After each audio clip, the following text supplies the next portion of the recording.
بات چل رہی تھی نماز سیکھنے سکھانے سے متعلق تین چیزیں ہیں۔ ایک نماز کا ظاہری ڈھانچہ، نمبر دو نماز کے دوران مذکور مسنون اذکار، اور نمبر تین خشوع و خضوع۔ نماز کے ظاہری ڈھانچے سے متعلق اس سے پہلے ذکر کیا گیا تھا، مستورات کی نماز سے متعلق۔ اب اس کے بعد دوسرے نمبر پر نماز کے دوران مسنون اذکار۔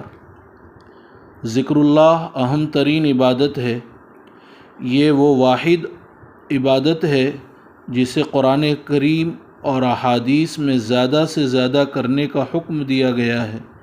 چنانچہ اللہ تعالیٰ سورہ احزاب میں فرماتے ہیں، ایمان والو اللہ کو بہت زیادہ یاد کیا کرو اور صبح و شام اس کی تسبیح کیا کرو۔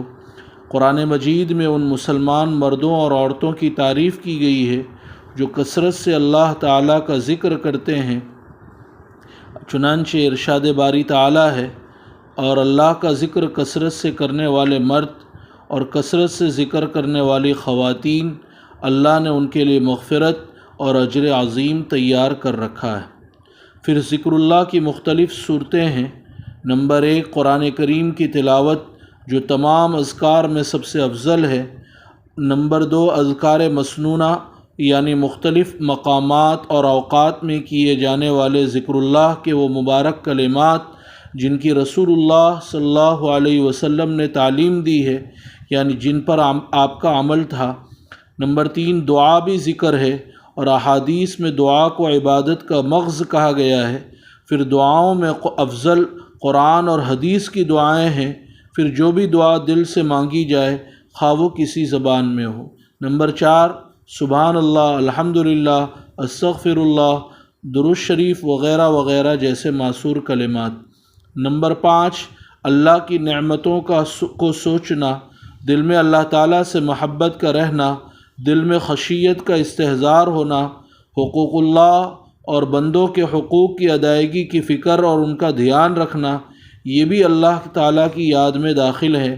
یہ سب اللہ تعالیٰ کو یاد رکھنے یعنی ذکر اللہ کی صورتیں ہیں۔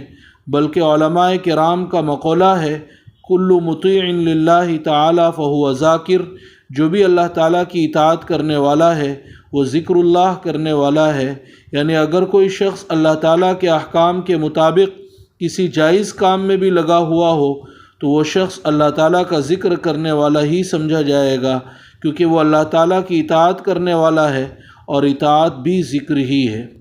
نماز تمام اذکار کا مجموعہ ہے۔ چنانچہ قرآن کریم میں ہے، وَأَقِمِ الصَّلَاةَ لِذِكْرِي، میرے ذکر کے لیے نماز قائم کرو۔ نماز عجیب بلکہ اہم ترین عبادت ہے۔ اس میں تلاوت قرآن بھی ہے، اذکار مسنونہ بھی ہے، تکبیرات یعنی اللہ اکبر، تسبیح یعنی الحمدللہ، تسبیح یعنی سبحان اللہ، تحمید یعنی الحمدللہ، استغفار، درود شریف، صلاۃ و سلام بھی ہے، دعا بھی ہے، بلکہ قیام، رکوع، سجدہ اور تشہد کی صورت میں زبان کے ساتھ ساتھ پورا بدن اللہ کے ذکر میں منہمک اور مشغول ہو جاتا ہے۔ اسی لیے نماز کو دین کا ستون کہا گیا۔ آدمی کو تقرب اللہ کا جو درجہ ملتا ہے وہ فرض اور نفلی نمازوں سے ہی نصیب ہوتا ہے۔ اسی لیے نماز بلا شبہ جامع الاذکار یعنی تمام اذکار کا مجموعہ ہے، بلکہ ذکر اللہ کی اعلیٰ ترین صورت۔ پھر اگر نماز میں دل بھی اللہ تعالیٰ شانوں کی طرف جھکا رہے تو یہ افضل ترین نماز ہے، دنیا اور آخرت کی کامیابی کی ضامن ہے۔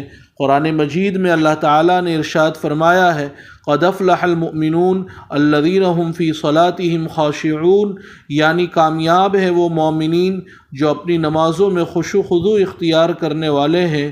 اسی خشوع کو حاصل کرنے کے لیے بہت ضروری ہے کہ آدمی جب نماز پڑھے تو اس کی توجہ نماز کی طرف رہے، نماز کے اذکار کی طرف متوجہ رہے، الفاظ کو دھیان سے پڑھے، اذکار کی تعداد یاد رکھے اور ان کے معانی کی طرف توجہ رکھے، تاکہ خیالات نماز ہی کی طرف متوجہ رہیں، ادھر ادھر متوجہ نہ ہو۔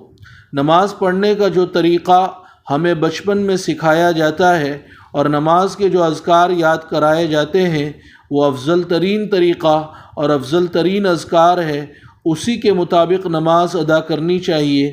البتہ جو اذکار ہم نے یاد کیے اور ہم پڑھتے ہیں ان کے علاوہ بھی مسنون اذکار ہیں، اگر انہیں یاد کر لیا جائے اور قیام، رکوع، قومہ، سجدہ، جلسہ اور قعدے میں کبھی کبھار ان اذکار کو پڑھ لیا جائے تو نور علی نور ہوگا۔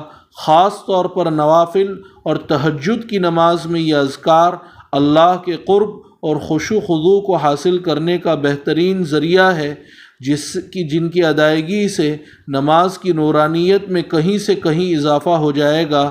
البتہ اس بات کا خیال رکھیں کہ اگر آپ امامت کر رہے ہیں تو ان اذکار کی وجہ سے آپ کی نماز مقتدیوں پر بوجھل نہ ہو، اور اس کا بھی خیال رکھیں کہ ان اذکار کو ایک دم یاد نہ کریں بلکہ ایک ایک کر کے آرام سے یاد کریں، اور جب کوئی ذکر اچھی طرح یاد ہو جائے اس کے بعد ہی اسے نماز میں پڑھیں۔ پکا یاد ہونے سے پہلے وہی اذکار پڑھتے رہیں جو آپ کو پہلے سے اچھی طرح یاد ہے اور جن پر آپ عمل پیرا ہے، اور انشاءاللہ آئندہ نماز کے ہر رکن کے مسنون اذکار کا ذکر کیا جائے۔ اللہ تعالی ہمیں مسنون اذکار کے ساتھ نماز پڑھنے کی توفیق عطا فرمائے۔ سبحان اللہ بحمدہ، سبحانک اللہم وبحمدک، نشہد ان لا الہ الا انت، نستغفرک ونتوب الیک۔